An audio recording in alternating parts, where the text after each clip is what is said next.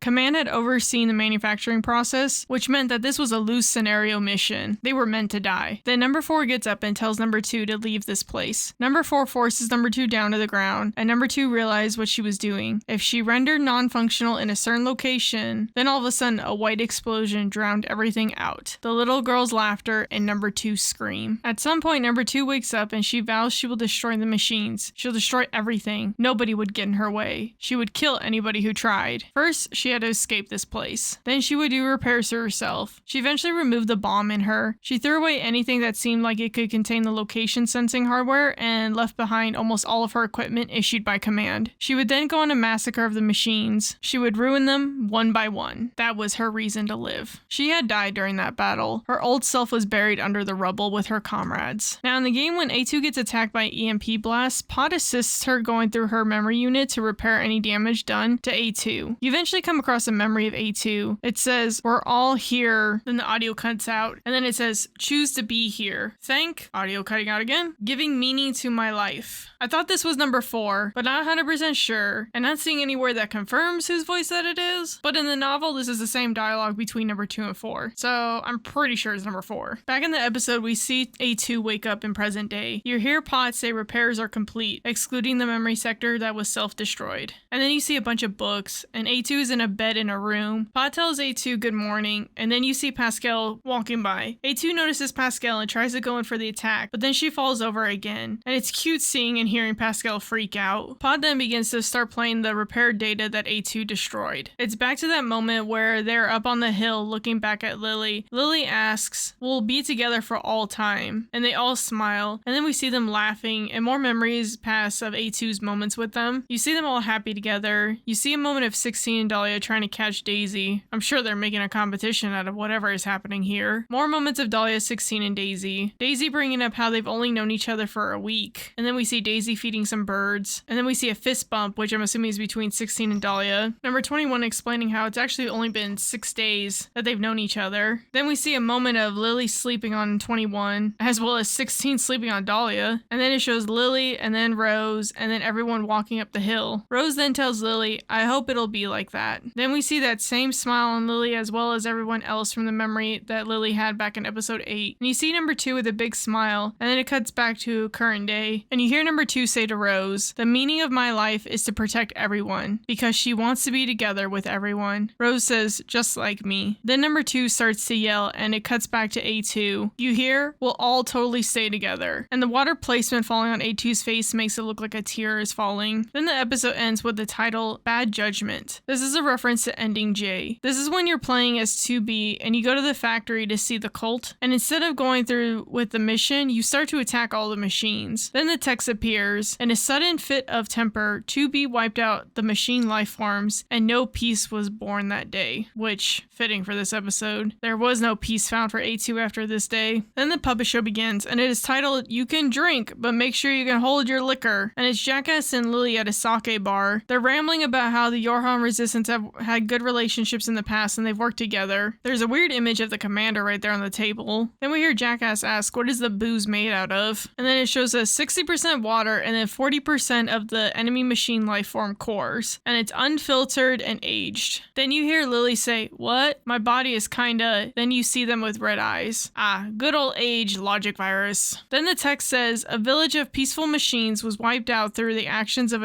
one deranged android. Thus did the peaceful machines go extinct. This is a reference to Ending N. This is when you go to Pascal's village and destroy everyone in the village, although this episode left out the rest of the text. Their village is now haunted, a forbidden place. Those who wander too close can hear the mad sounds of the androids laughing. What did you guys think of these changes? I thought it was interesting to see A2 wake up in Pascal's room. It eliminates a lot of the time that was spent in the game leading up to this. I hope the next episode we jump back into A2. I wouldn't be surprised though if they jump to 9S with the twins recovering, but I don't want that just yet. We just got this episode of A2 and I want more of her. Also, it is interesting to see them skip one of the other reasons A2 had an issue with Command. The fact that Command put bombs in their chests and ready to blow them up at any time. But either way, that was just an added detail to A2's anger. It all comes down to Command betraying her and how she lost her entire family that day. With that is the end of this video. Thank you for sticking around. I know I talked a lot about this mission and Accord and my theories, so I appreciate the support. And also this week the English dub just came out, so I'll be rewatching this show and probably do future videos on Easter eggs that I may have missed. But until then, see you guys next week.